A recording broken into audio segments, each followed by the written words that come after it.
Uma vez mais, o nosso muito obrigado pelo carinho da sua audiência. Nosso tema livre de hoje traz anjos, seres especiais da criação ou apenas espíritos evoluídos. Na sequência, Espiritismo responde sobre as crianças prodígio e também se o espírito pode acompanhar, assistir o seu próprio nascimento. E as razões dos fatos, exatamente as razões da morte do menininho Sírio, o que implica, o que nós podemos aprender com essa lição, com este fato. Começa agora o Diálogo Espírita.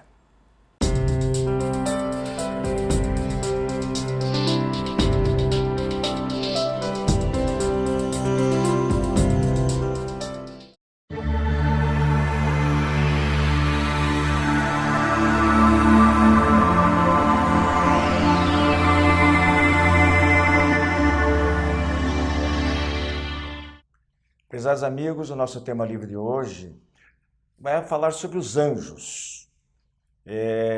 Eu estou aqui na companhia da Rose e do Joilson, mais uma vez, prazer revê-los. Prazer é nosso. Eu queria passar para vocês, então, em primeiro lugar, para vocês situarem do ponto de vista da doutrina espírita, deixar bem claro o que nós entendemos por anjos. São seres alados, são seres especiais, como é que é a visão da doutrina espírita sobre isso? São especiais não, né? Porque Deus cria todos nós iguais, né? Começamos lá simples e ignorantes, lá no reino mineral, e viemos progredindo ao longo das eras, passamos pelo reino vegetal, pelo reino animal e até chegarmos à condição da humanidade. E assim, então, continuamos a nossa evolução, vamos progredindo cada um de acordo com o seu esforço, até atingirmos o grau de espíritos puros, espíritos elevados, purificando nós mesmos, dos nossos erros, dos erros que cometemos. Agora, isso não é privilégio, é esforço de cada um. Então, os anjos, no caso, seriam esses espíritos que já fizeram essa caminhada ao longo das eras e atingiram um grau de evolução espiritual, moral, intelectual muito adiantado. Eu concordo, é o que a doutrina espírita ensina. Nossa essência espiritual vai adquirindo experiência por fatores externos colocados na natureza por Deus, e a partir do momento em que adquirimos, pensamento contínuo, autoconhecimento, autoconsciência, livre-arbítrio, pelo nosso próprio esforço e direcionamento. E como espíritos, nosso futuro, se Deus quiser, é um dia nos tornarmos anjos, termos Mas com a asa ou sem sabedoria. asa? Olha, uma asinha não ficaria mal, não, mas não precisa. Não, Segundo na verdade, os nossos amigos, a gente volita pelo pensamento. Vejam, o próprio Allan Kardec ele usou o termo anjos na codificação, tanto no Evangelho segundo o Espiritismo como no Livro dos Espíritos, né? E os Espíritos também utilizam. Embora talvez para nós, dentro da doutrina, fosse mais adequado até evitar esse termo, não sei, opinião minha, pessoal, não sei se vocês concordam. De qualquer forma, o que os espíritos colocam ali são vários tipos de espíritos superiores, né? Então existe o anjo guardião, que seria um protetor individual, né? Todos nós temos, segundo os ensinamentos espíritas, designado, talvez, falam que logo após o nascimento. São aqueles espíritos que são afins, né? Que nos conhecem já de muito tempo. Mas aí é uma diferença. Os afins são outros, são simpáticos. Primeiro, aquele espírito individual, ele é dado como de uma posição mais elevada e que ele tem por missão guiar aquele indivíduo, né? Proteger durante toda a existência. Eles dizem que às vezes depois no plano espiritual e às vezes por mais de uma reencarnação. Ele continua nos acompanhando. Exatamente. Proporcional também ao estágio evolutivo do ser protegido. Claro que nós não vamos ter à nossa disposição um espírito de elevadíssimo teor espiritual, mas teríamos amigos espirituais com muito mais experiência que nós, que nos amam, como nós velamos pelos nossos filhos, se já temos uma condição para isso, eles velam por nós. Pois é. E aí, às vezes, pode ser, eles dizem que pode ser até uma pessoa da família, embora os espíritos familiares sejam outro tipo. Mas, às vezes, uma mãezinha, uma avó, um avô... Alguém que ama, né? ele está no nível superior daquele protegido, ele adota, ele acompanha, né? Por várias A reencarnações. gente tem até relatos, né, Wilson, de pessoas que trabalhavam como guardiães, enquanto encarnados, né, de uma casa espírita. Ele que cuidava da casa espírita, era o caseiro, e depois que ele desencarnou, ele continuou sendo o anjo da guarda daquele local. Ele continuava ali, né, protegendo, cuidando, só que daí do lado espiritual. Né? Então são os nossos anjos da guarda. Pode ser, como você falou muito bem, qualquer pessoa. Nesse caso aí, eles colocam lá que é o ser que guia, aconselha, protege e sustenta nas dificuldades. Agora, e tem mais também, tem um detalhe, afasta-se quando não é ouvido. Né? Se os conselhos dele não são ouvidos, ele se afasta, mas ele nunca se desliga. Sim. Porque ele tem aquela missão, ele está sempre a postos ali. Se há, por parte do protegido, um interesse, uma oração de boa vontade e tal, de chamá-lo, ele vem. Não vem voando porque não tem asa, mas realmente ele vem... Ele vem volitando. Ele vem volitando, né? Agora, um bom professor e um bom pai, né? Que tenta orientar. Às vezes a criança, a criança você leva, né? O jovem, o adulto jovem, não ouve. Você vai fazer o quê? Respeita a liberdade. Exatamente. Ele vai ter as consequências das suas escolhas e se ele precisar, né? O filho apela, a gente não corre. Vai lá e ajuda. E aí nós chegamos aos espíritos familiares, né? São ligados por laços mais ou menos duráveis, condições evolutivas limitadas, às vezes são até levianos, pode ser, tá lá, não sou eu que estou afirmando isso. E cuido mais da vida particular, mais da vida pessoal do indivíduo, né? Os interesses pessoais de saúde, a gente diz assim, olha, nós temos que cuidar dos interesses espirituais, colocar em primeiro lugar, é fato. Mas nós vivemos no mundo hoje, nós estamos aqui e agora, né? E a gente precisa de ajuda também. Então, ninguém pode abrir mão, desprezar uma inspiração, um soprinho legal. Se você for por aqui, você de repente vai encontrar com uma pessoa que vai te ajudar na resolução daquele problema particular. Liga para o telefone de tal empresa que você vai conseguir o teu emprego. Esse é o trabalho dos espíritos familiares, que estão ali querendo... Eles se preocupam com o nosso bem-estar material. Estou correto, Rose? A experiência nossa do dia a dia indica que você está correto.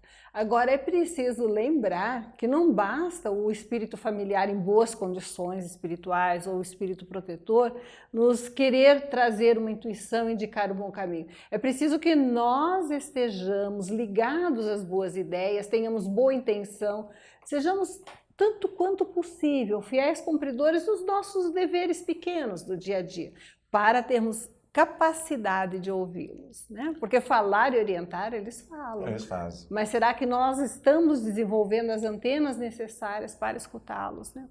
E tem mais uma classe, né, Joilson, que são os espíritos simpáticos, mais ou menos elevados e afeiçoados pela afinidade. Só que daí nós temos um problema. Como nós atraímos esses espíritos realmente por afinidade, através do pensamento, através da conduta, dos nossos sentimentos, nós podemos tanto atrair os bons como os maus. Nós vamos ser secundados naqueles nossos objetivos, nos nossos propósitos do dia a dia, tanto para as coisas boas como para as coisas más, né? Exatamente. Tanto colocando assim na situação das situações negativas, quando você fala mal de uma situação que envolve, por exemplo, uma crença religiosa, né? Você obviamente vai atrair espíritos daquela crença religiosa que vão tentar de alguma forma falar assim, olha, o que você falou, aquilo que você disse não era bem de acordo, e você vai se sentir incomodado com isso. Né? Da mesma forma, quando você fala bem, quando você age de forma benéfica, certos espíritos vão perceber em você uma boa pessoa e gostei dele, então eu vou proteger. A partir de hoje ele passa a ser o protegido. E não só nesse caso, mas também no caso que eles colocaram ali. Se a pessoa é uma pessoa de sentimentos bastante inferiores, ainda muito negativos, se é uma pessoa moralmente atrasada, ela vai atrair indivíduos que vão formar um grupo.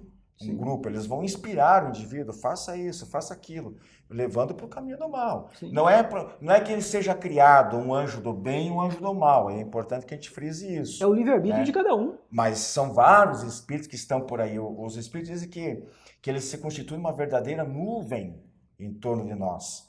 E aí nós escolhemos, através do nosso livre-arbítrio, como a Rose colocou, né? E pelos pensamentos e pelas atitudes. Eu acho que isso é importantíssimo colocar. A esfera espiritual e aqueles espíritos que somos nós também encarnados não estão absolutamente separados, né? Existe uma certa dificuldade de percebermos para a maioria de nós com facilidade os pensamentos daqueles que não têm mais o corpo físico. Entretanto, essas esferas se interpenetram, convivem. Os espíritos bons, como os maus, estão pensando, nos auxiliando, passando ideias, né?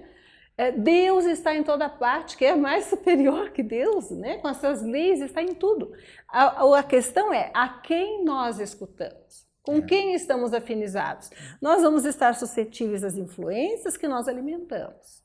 Então, ou bons ou maus estão vibrando, estão pensando, estão emitindo. A questão é quem eu escolho captar. E nós temos ainda, já praticamente nomeamos, de certa forma, os espíritos propriamente protetores, propriamente ditos, aqueles que o Joel citou ali, que protegem grupos inteiros. Não só a família, um indivíduo, mas grupos, instituições, seja uma igreja, um grupo de pesquisa científica, muitas vezes são assessorados por espíritos desta área, daquela área científica, por exemplo, né? De pesquisa de astronomia ou da medicina, de busca de vacinas. Então, grupos que trabalham no laboratório, equipes, seja onde for, elas sempre têm a companhia de espíritos que têm os mesmos interesses. Naquele tipo, então eles procuram inspirar, ajudar para que esse grupo progrida, né? Então, são na coletividades sociais, religiosas, científicas, que compõem equipe ligadas por afinidades e tal. Agora, eu tenho 4 perguntinhas aqui para vocês. 2 para cada um, para não brigarem. Tá bom. Então, As minhas 2 eu dou. Eu vou jogar primeiro para o Joilson, já que a gente está falando aqui em anjos, em protetores, em santos, essas coisas, pergunto para o Joilson o seguinte: o que dizer dos chamados santos protetores? Que é uma coisa que vem de outras religiões, mas do ponto de vista nosso, como é que a gente vê? Nada mais são que espíritos que já alcançaram um grau de evolução moral, um grau de evolução espiritual adiantado e estão sempre dispostos a auxiliar aqueles, digamos assim, aos seus devotos, né? Aquelas pessoas que neles acreditam. Então eles estão sempre dispostos, são espíritos que já evoluíram um pouco mais do que nós.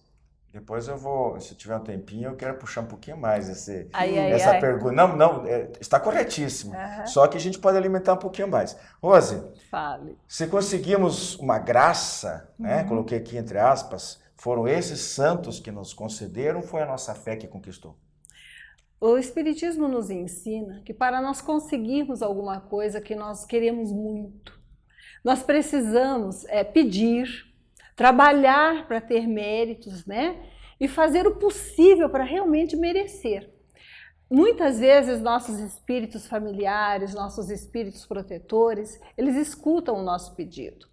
E às vezes não é oportuno atender, porque o nosso caminho é diferente daquele que nós estamos solicitando. Entretanto, quando é possível, eles buscam atender. Jesus mesmo disse: batei, buscai e achareis, né? Batei e abrir-se-vos-á. Nós podemos obter auxílio espiritual em todas as coisas boas que acrescentem ao nosso caminho. Precisamos e devemos isso ao mérito de quem pedimos? Precisamos merecer primeiro, porque pedir todos pedem. Entretanto, Deus olha em conta a nossa necessidade real e o nosso esforço para bem utilizarmos as possibilidades que nós temos. Joilson, pessoas devotas, você usou esse termo ali, desses santos mais conhecidos aí, né? Das outras, mais da religião católica, né? Mas são sempre eles mesmos que atendem quando a pessoa diz que, puxa, eu consegui, aqui eu pedi tanto, eu consegui aquela graça, ou seja, pela fé, seja como for, mas eles mesmos sempre, atendem individualmente? Não necessariamente, né? Tem casos que é uma falange, esses espíritos já evoluídos, existe uma equipe né, muito grande que trabalha com eles. Então, muitas vezes é um espírito, por exemplo, da falange de Francisco de Assis que auxilia um devoto. É um espírito da falange de Nossa Senhora Aparecida que vai auxiliar um devoto. Então, não necessariamente aquele espírito propriamente dito. Toda prece, né, lançada ao alto é respondida. Ela é respondida Por alguém, né? Por alguém que, alcança, sob o sim. comando dos nossos mentores maiores. É a né? mesma coisa que acontece nas psicografias. Nem sempre aquela psicografia assinada, né, por um espírito lá, Bezerra de Menezes, nem sempre foi Bezerra de Menezes, porque às vezes esses espíritos evoluídos eles têm muito o que fazer do outro lado. É, verdade. E, Rose, adianta fazer promessa, acender vela, essas coisas, doutrina espírita aprova esse tipo de coisa? Nós temos duas considerações a fazer a respeito, né? Se o teu filho quer, por exemplo, que você lhe dê um horário mais dilatado, ou uma tarde livre, ou uma ida para a praia, adianta ele fazer promessa?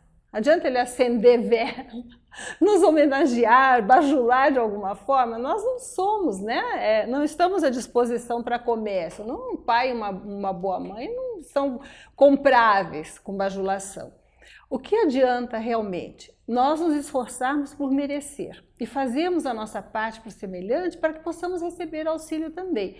Entretanto, a fé sincera e o pensamento focado em determinada coisa, ele atrai, se tivermos necessidade e merecimento para nós, o auxílio espiritual. Então, a vela e a promessa só não são absolutamente inúteis porque elas focam a mente naquilo que a pessoa busca, se ela tem uma fé sincera, mas são desnecessárias, porque o que conta é o que está no coração humano. Muito bem, não deu tempo para a gente se estender sobre a primeira resposta Você do lembrou, Wilson, Wilson. mas oportunamente a gente volta. Então, ok, meus irmãos? Segue nosso programa aí com as nossas outras quadras. Até mais. Revista Ser Espírita, o espiritismo sintonizado ao século XXI.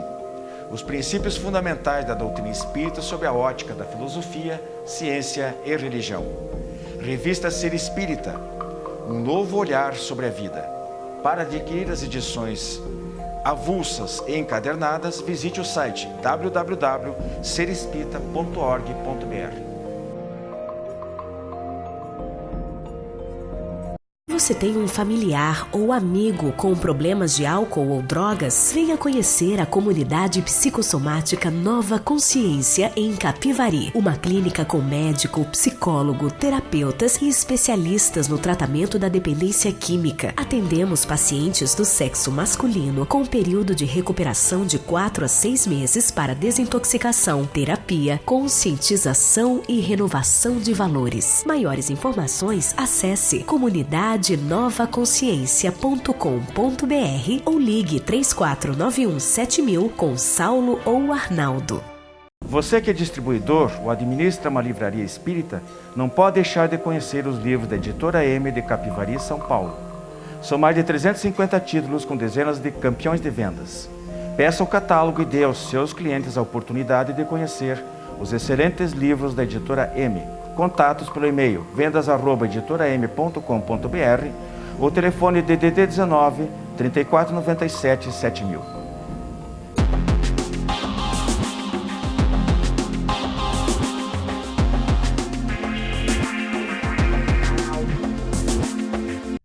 Olá, no quadro Espiritismo Responde de hoje, temos praticamente 3 questões. A primeira, há espíritos que assistem ao próprio velório e também podem assistir ao próprio nascimento? E a outra, como o Espiritismo explica a questão das crianças prodígios? Vamos começar então pelo próprio nascimento. Os espíritos podem assistir ao próprio nascimento? Obviamente que não, porque eles estão num processo de entorpecimento para que ocorra o seu nascimento. Eles podem sim, aqueles espíritos que já têm algum mérito, que já estão um pouco mais adiantados, participar do processo reencarnatório. Agora, assistir ao próprio reencarne, não tem como eles assistirem. Já a questão do velório, muitas vezes é permitido sim que o espírito assista ao próprio velório, né, para observar as pessoas com quem ele conviveu, e ali muitas vezes ele vai ouvir comentários que vai deixá-lo entristecido, outros que vão deixá-lo mais vaidoso, outros comentários que ele vai gostar, outros não. Isso tudo para reflexão do espírito, né, para que ele possa refletir a respeito da sua vida passada.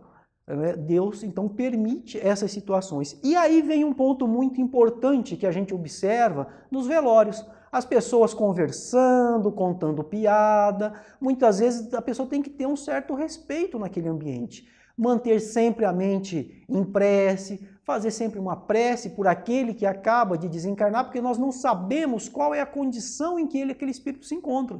Nós não sabemos se ele está ali na condição já podendo observar tudo o que acontece ou não. Então, por isso, mantermos nesses ambientes sempre a condição de mente elevada, prece e músicas elevadas.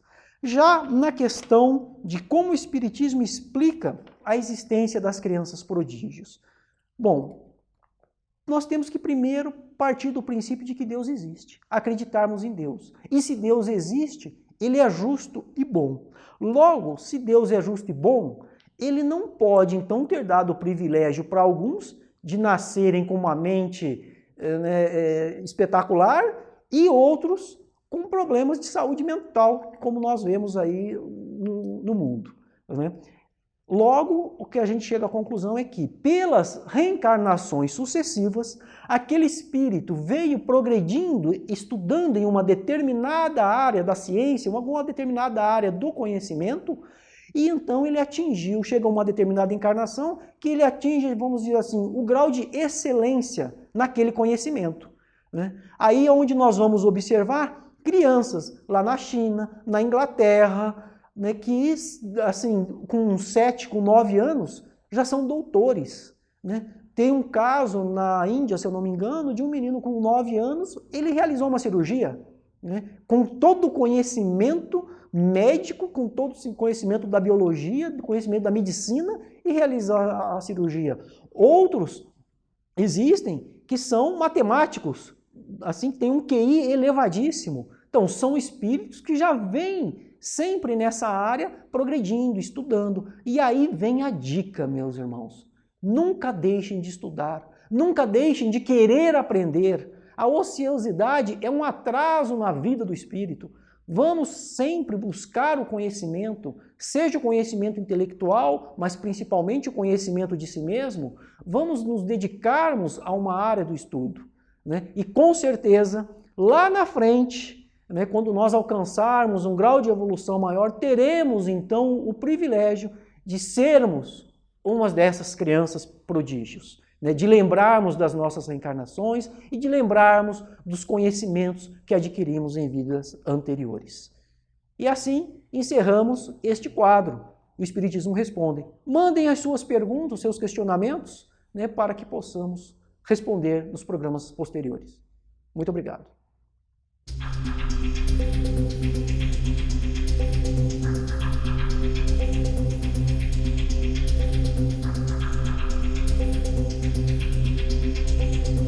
Prezados amigos, nosso fato a ser analisado no dia de hoje é sobre aquele menininho sírio encontrado morto no litoral da Turquia, depois que o barco em que viajava com a família naufragou na tentativa de chegar à Europa e que causou, a fotografia daquele menino depois correu o mundo e causou uma grande comoção. Aylan Chenu resume, então, dramaticamente o desespero de quase 500 mil de pessoas que estão tentando, só neste ano, fazer a travessia do mar Mediterrâneo, fugindo de seus países, fugindo da guerra, da fome, da miséria e tentando uma vida melhor na Europa. São crianças, idosos, adultos, homens, mulheres, fugindo da África, da Ásia, especialmente da Síria, da onde era exatamente o menininho. E são já mais de 2.600 pessoas que pereceram nessa travessia, que não conseguiram chegar ao destino. A Síria está em um país conflagrado pela guerra civil, já há cerca de 5 anos, já causou cerca de 250 mil mortes e ainda por cima sofre os ataques do Estado Islâmico. Mas o que eu queria trazer para vocês realmente hoje, de diferente a respeito desse assunto, são 2 cartas da seção de cartas da revista Veja, do dia 16 de setembro, que me chamaram bastante atenção. Então, na primeira, eu reproduzo as 2. E o primeiro articulista escreveu o seguinte: o caso do menino só terá o poder de comover o mundo por uns poucos dias. Nosso verniz humanitário é superficial. Já a outra é mais otimista. Esse menino veio ao mundo com a missão de despertar as pessoas para a necessidade de compaixão e união entre os povos. Foi um mártir. Isso marcou bastante essas 2 cartas. E eu acho que as 2 acabam tendo razão. Em relação ao primeiro, há que se reconhecer que esse motivo dos episódios como esse caírem logo no esquecimento se deve à superposição de novos fatos que se sucedem com extrema rapidez. Então, são tragédias individuais e catástrofes de coletividades que se repetem todos os dias. E até por um mecanismo de defesa, nós somos constrangidos a virar a página e seguir em frente, né? Até para chorar os novos acontecimentos. Não dá tempo de se deter durante muito tempo sobre determinadas tragédias, como eu disse, tanto individuais como coletivas. Não é possível conviver com tanta tristeza, com tanta dor, de irmãos que atingem, de sofrimentos que atingem irmãos, desde a esquina, o cruzamento da esquina da nossa casa, até um avião que cai do outro lado do mundo, né? Então, esse tipo de coisa, a nossa memória integral, ela não está preparada para assimilar tantas lembranças más.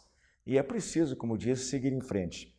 Quanto à referência a uma possível missão desse menininho sírio, a doutrina espírita nos diz que as missões são de variados tipos. Então, existem aquelas restritas, né, de pouca repercussão, missões simples, e existem aquelas mais amplas, mais complexas e relevantes para um número grande de pessoas. O menino, dada a sua pouca idade, ele tinha 3 anos, né, certamente que ele não tinha consciência do papel que acabaria por desempenhar, principalmente o gênero de morte que ele teve, com certeza, né? Talvez nem mesmo se possa considerar uma missão. Poderia ser uma prova, poderia ser uma expiação. Talvez ele nem estivesse designado para desencarnar. Mas, como dizia Tomás de Aquino, todo bem, todo mal acaba se revertendo em bem. Então, para a sabedoria divina, nenhum acontecimento é em vão. Isso não significa que tenha sido da vontade de Deus que tenha morrido o Aylan, a sua mãe e o seu irmãozinho. A necessidade de morrer afogados talvez não estivesse no destino deles, mas com certeza não aconteceu sem que Deus soubesse e permitisse, né? Agora, não há injustiça e nem falta de bondade nesse tipo de ocorrência. Muitas dessas coisas fogem à compreensão humana, especialmente pela nossa visão incompleta, porque nós estamos aqui encarnados. Nós não temos uma visão completa do passado, do presente e do futuro, nem da nossa existência, né? Quanto mais de outras pessoas que nos cercam. Mas nada é inútil por acaso ou mera fatalidade. É isso que nós temos que ter sempre em mente. Existe alguma razão de ser. E a prova disso é que, apesar do endurecimento de alguns países em relação à entrada desses refugiados em seus países, em seus territórios, né?